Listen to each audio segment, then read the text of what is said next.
Welcome back to the RAAM Report. I'm Dave Toll here in the studio, and we have got a lot going on across the country right now. Let's start with the big news coming out of our women's solo category, as Shauna Hogan has dropped out of the 2013 RAAM, a six-time winner, unfortunately falling victim to some relatively serious respiratory problems. She actually received doctor's care, prescription medicine, and that was not enough to be able to overcome the problem for her.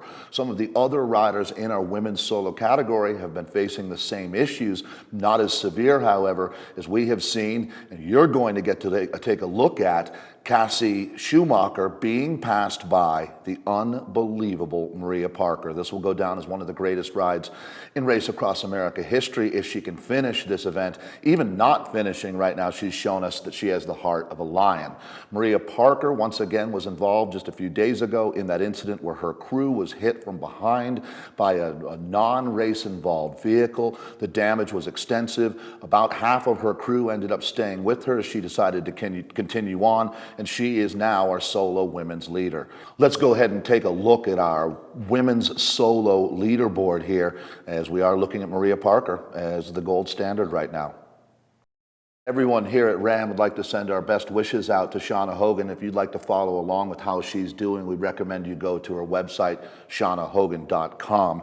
I know that Shauna has inspired a lot of our women racers out there, and let's take a look at what's happening in our four-person women's team event, as Love, Sweat, and Gears are holding up nicely as they head into Kansas. We're also going to take a look at our leaderboard for our two women's category, as Power, Pedals, and Ponytails have gone past 1,000 miles. Picking up the action in our men's solo race, it remains the Christoph Strasser story, as he has put on a clinic in how to ride the Race Across America. The question really becomes, can he hold on to set the multiple records? I mean, we're really anticipating that he'll go inside of 8 days now. The question is, will that average speed set by Pete Pensiers, and once again, it's unbelievable that we have to go back to 1986 to find the fastest average speed, but that's really how we keep score at the Race Across America. If Strasser is going to go down as having the greatest ride of all time, he's going to need to do that faster than 15.4 miles as his average. He is sitting right now, and it's been coming down slowly, as you would anticipate. This last 300 miles of racing that he has in front of him are very technically challenging. He's sitting at a little over 16 miles per hour as his average right now, but the challenge for him is the fact that the road is, well, there's some pretty steep pitches that they're hitting, steep going up and down. Really, at this point, you're either climbing, descending, or turning as you're making your way through the Appalachians. It's as challenging as it gets to pilot your bike through this section. And you have to remember that just 2 days ago, Christoph Strasser was riding 150, 200 miles without making a turn. So things really have changed, as he's now basically going to be hypoxic in this race. His team has done an amazing job of keeping him motivated out there. They actually have costumes that they've been wearing. There have been some inside jokes that they've been sharing with each other. And it's pretty clear that Christoph Strasser is a guy that's motivated with the sense of humor. And you know, every athlete is different. You're going to see in our team event now, looking at our 8-rider teams, some of the riders are going to be feeling good, and some of the guys are not going to be feeling good. And you know, that's where you start asking the riders who are feeling good. You don't go faster. What you do is take longer pulls and allow your teammates who aren't feeling good to spend more time off the bike. In our men's solo category, you don't have that option. So this is where the psychology of the rider is really dependent on that team around him. And Christoph Strasser's team, Rito Schock's team, have both done very good jobs, but maybe really the guy that we should mention today would be the Swiss rider Danny Weiss. All 3 of the riders that we have in the lead right now, first, second, and third out on course, have won this event before. As we've mentioned Christoph Strasser quite a bit, well, he now, and I'm a bit surprised by this, will be looking at second place being not Rito Schock anymore, but Rito has been passed by Danny Weiss. So this one's starting to go back and forth. We believe that the strategy at the Rito Schock camp is for him to try to recharge his battery as much as he can and make a real run at it over the Appalachians. So it's the give and the take, the tactics and the strategy that the teams are deploying that's going to make this last day of racing incredibly fun to follow along for our solo men. Now, our teams, and we're going to be going there next, next. It's Allied forces that are putting on another record-setting performance here. It really has been a year of records in 2013.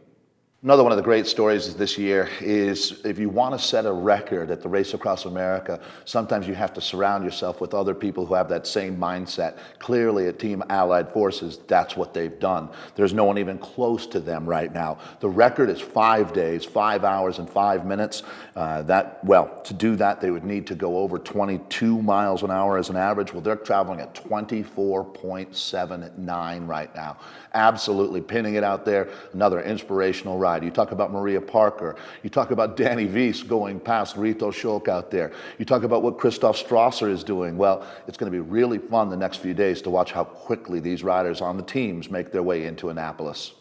I don't think there's any event in the world, and maybe the Tour de France, this would be a very comparable moment for us with them, but that you get a better look at the United States of America, the topography, the people that inhabit this country, and really as we make our way into the last day of racing for our solo men, we're going to see the challenges for the riders are at an all-time high. It was as tricky to ride your bike in the Appalachians, and I'd actually even say trickier, even though the altitude isn't as high as in the Rocky Mountains. The roads are narrower, they're twistier, and if we take a look at the live tracker and the relation riders have to each other, as well as the relation that they have now, it becomes very important to look at that finish line. As you start to wonder how hard is it for these guys just to keep their bike on the road. We call it piloting the bike at this point. And it's been a long time since they've topped their brain off with oxygen. So you have to think that a hypoxic rider with these challenging conditions, the last thing we need to see is a thunderstorm out there. In 2013, we've had conditions that were certainly set the table for a record-setting ride. Now it's time to see who wants to lick his plate clean. When you look at what you're doing when you're racing in the 8-rider team event, you're splitting into 2 4-rider teams and then basically riding intervals all the way across the country. As anybody out there who's participated in training for an athletic event knows, intervals are as mentally stressful and tough as possible on the athlete. And to keep doing this over and over really does test the resolve. You're going to see some of the riders starting to crack a little bit, other riders who are coming on strong. Now, what you really want to do, the tactic is start shortening the amount of time that the riders who are struggling are spending on the bike, maximize the fact that you have riders are feeling good, but not put them into the red zone too long where you all of a sudden have an entire team that doesn't feel good anymore. So you really have to manage your resources very, very well at this point and look at the rider's psychology and physiology and figure out what's best to keep this locomotive rolling across the country. Taking a look at our leaderboards here in multiple categories, you can see our aforementioned Allied Forces team. They are sitting at that 24.79 average. CEO Challenges and Team O's Side all sitting right there in your top 3. In our men's 4-person category, it's the RAAM Firefly Squad, our team of active firefighters, holding on to an average speed of 21.45. But this is one of the closest races that we have out there right now as the 4 athletes powered by Gate Project. This is our German team.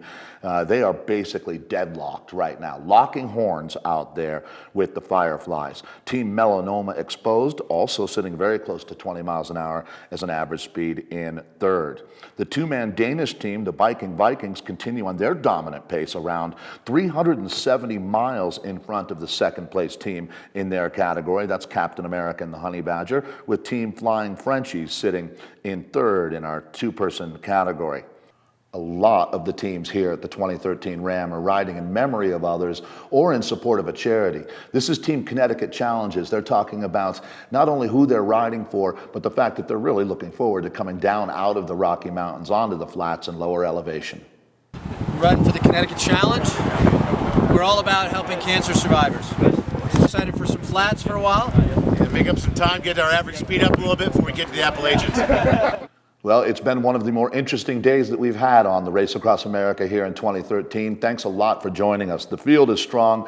There have been relatively few DNFs, and it sounds like weather conditions are going to remain pretty solid for our riders out there. Temperatures in the 80s today, afternoon thunderstorms, really the norm for mid-America. So for the rest of our RAAM crew, I'm Dave Toll saying thanks a lot for joining us. We'll look forward to seeing you tomorrow and see if Christoph Strasser is going to set a record on his way into Annapolis.